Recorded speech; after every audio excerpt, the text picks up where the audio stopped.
Selamat pagi dan salam Malaysia Madani buat semua yang dihormati. Ayo dengarkan cerita sarang tempua. Yang baik jadikan ikutan, yang buruk jadikan teladan. Selamat pagi dan salam Malaysia Madani buat semua yang dihormati. Ayo dengarkan cerita sarang tempua. Yang baik jadikan ikutan, yang buruk jadikan teladan. Dalam sebuah hutan, tinggal penghuni rimba yang hidup aman harmoni. Rumah dan sarang mereka pelbagai bentuk. Merbah, murai dan tempua bersarang pada dahan-dahan pokok untuk berteduh. Pada suatu hari, monyet telah bergayutan di dahan pokok berhampiran sarang mereka. Monyet tertarik dengan sarang tempua yang tergantung lalu menarik-narik sarang tersebut hingga jatuh ke bumi. Menangislah anak-anak tempua melarikan diri.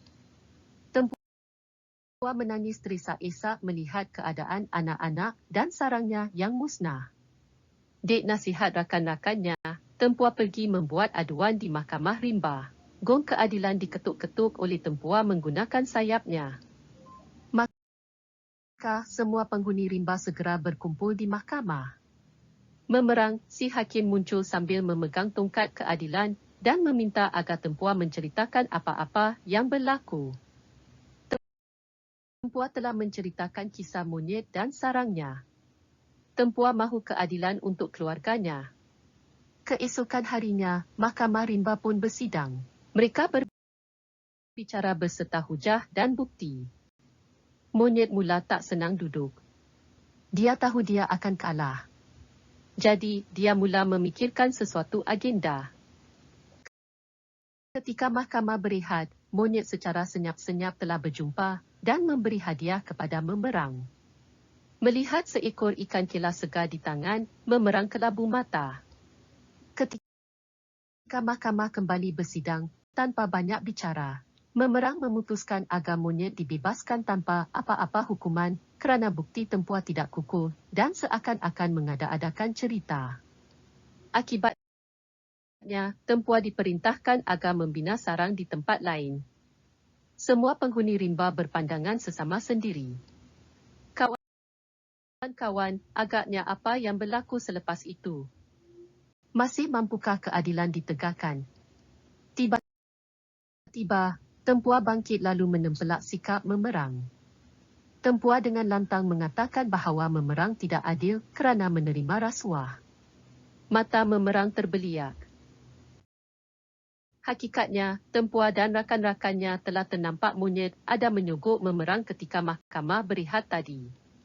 Buktinya, ada seekor ikan kela besar di bawah meja memerang. Beberapa ekor penghuni rimba segera ke arah memerang dan mengakui cerita tempua. Sekali lagi penghuni rimba berpandangan sesama sendiri. Memerang membisu 1000 macam ayam berak kapur.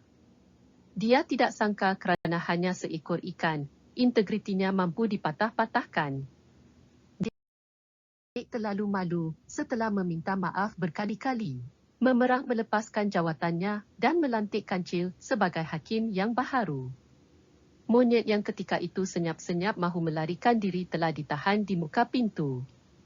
Mahkamah kembali bersidang dan Kancil telah menjatuhkan hukuman buang daerah kepada monyet kerana bersalah terhadap tempua sekeluarga dan mengamalkan rasuah.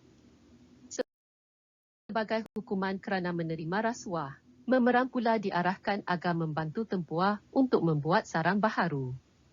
Sejak hari itu, tempua digelar wira anti rasuah oleh penghuni rimba dan hidup mereka kembali aman harmoni. Kawan-kawan, jadilah seperti tempua, walaupun kecil tetapi berani berkata benar. Jangan pula jadi seperti monyet dan memerang, sudahlah salah mengamalkan rasuah pula. Ya, rasuah perosak bangsa. Sekian, terima kasih.